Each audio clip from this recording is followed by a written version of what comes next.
I just had to let you know you're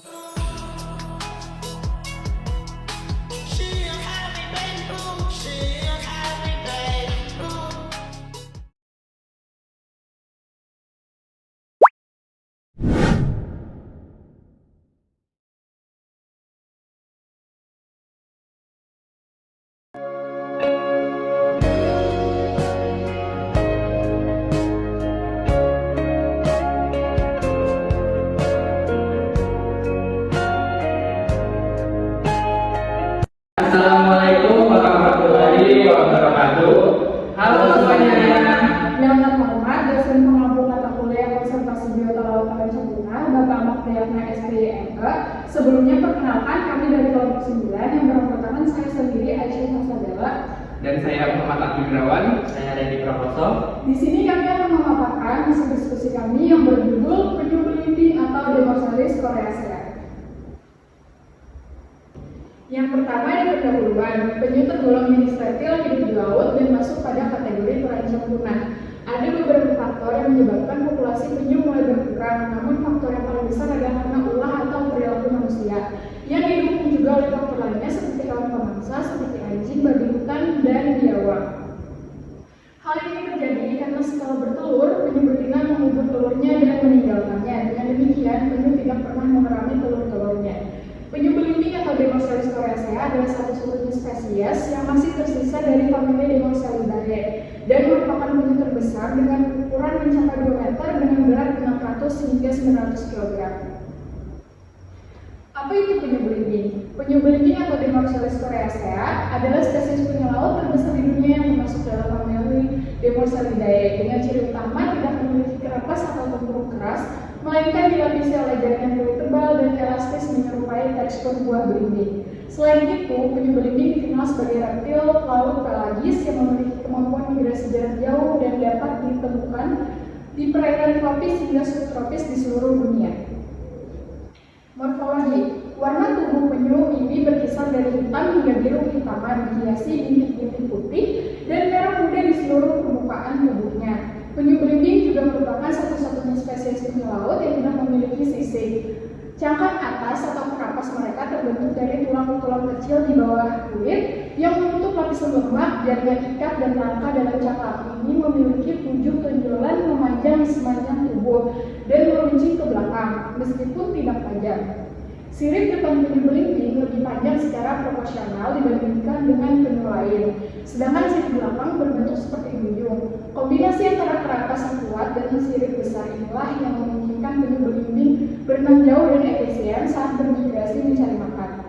Pada penyu belimbing, tulang rusuk tidak menyatu dengan osteoderm seperti pada penyu dan kura-kura, sehingga kerapasnya lebih fleksibel. Struktur tubuhnya elastis dan dapat berubah bentuk memungkinkan penyesuaian terhadap tekanan tinggi di laut dalam. Oke, lanjut. Di sini saya akan menjelaskan mengenai klasifikasi penyu belimbing. Yang pertama, memiliki kingdom Animalia, dan yang kedua memiliki Hyllum chordata.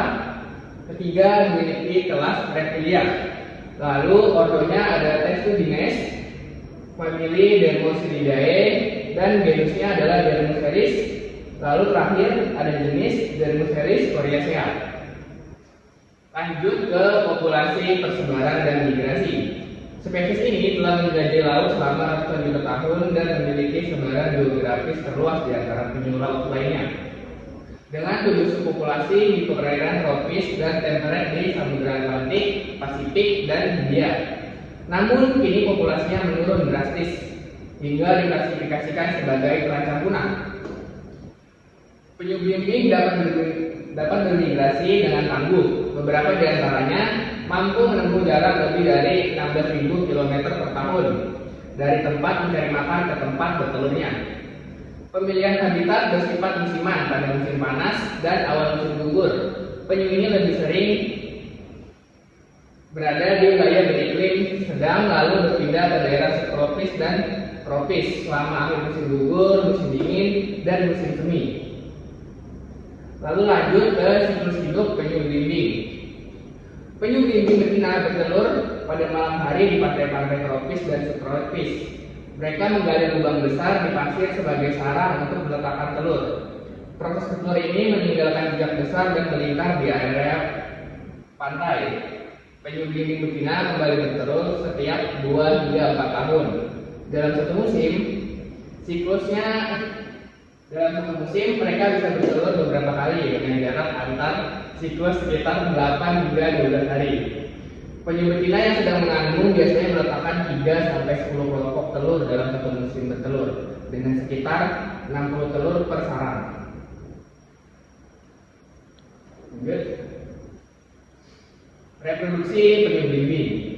Penyu belimbing tumbuh cepat tahap awal kehidupan mencapai rata-rata 30 cm per tahun.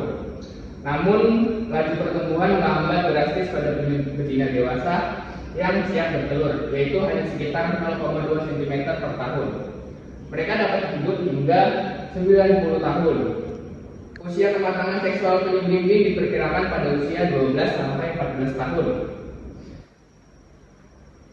16,1 tahun hingga 24,5 sampai 29 tahun. Sementara itu, penyu belimbing yang hidup di penangkaran diketahui bisa matang secara seksual hanya dalam waktu 5 tahun. Selanjutnya, mengapa penyu belimbing terancam punah?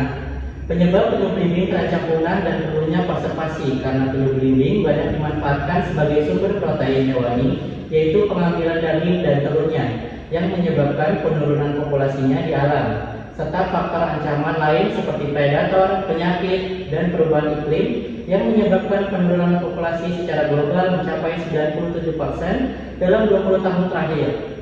Selain itu, penetapan status penyu belimbing sebagai fauna rentan dan dilindungi secara internasional dan nasional juga menunjukkan perlunya konservasi. Penurunan populasi penyu belimbing dan penyu jenis lainnya terjadi secara dramatis yang disebabkan oleh berbagai faktor seperti faktor lingkungan dan sosial antropogenik.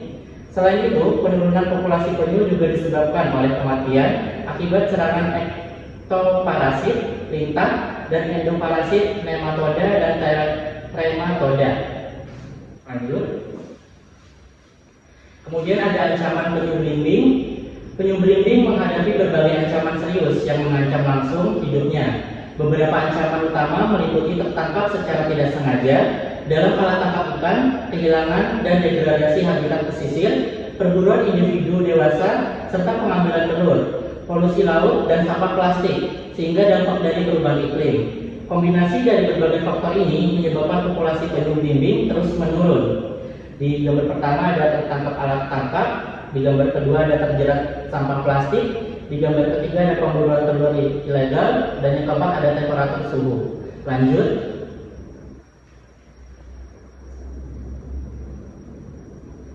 Kemudian ada dampak kepunahan dari penyu belimbing. Secara ekologi, penyu belimbing berperan dalam sistem rantai makanan, yakni sebagai predator utama ubur-ubur dari kelas Picozoa, terutama ordo Trizotomae. Apabila populasi ubur-ubur meningkat, maka semakin banyak juvenil ikan yang dimangsa, sehingga berpengaruh produksi perikanan.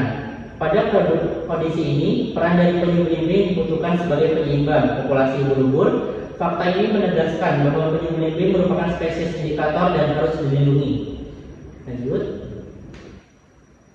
Kemudian kesimpulan, penyu belimbing atau Dermochelis coriacea adalah penyu laut terbesar yang berperan penting dalam menjaga keseimbangan ekosistem laut, terutama sebagai pengendali populasi ubur-ubur. Namun populasinya menurun drastis dan kini berstatus terancam punah akibat aktivitas manusia seperti perburuan, pengambilan telur, pencemaran laut, serta penangkapan tidak sengaja, ditambah faktor alami seperti predator, penyakit, dan perubahan iklim. Dengan laju reproduksi yang lambat, pemulihan populasinya sulit terjadi secara alami. Jika tidak dilindungi, kepunahannya akan berdampak pada ketidakseimbangan ekosistem laut.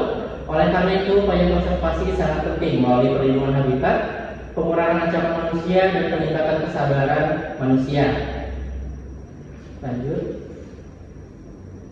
Kemudian berikut ini adalah daftar pustaka yang kami tinjau untuk membuat PPT dari penyu belimbing. Demikian hasil dari pemaparan kami. Salahnya mohon maaf. Wassalamualaikum warahmatullahi wabarakatuh. Jangan lupa like, Subscribe, and share.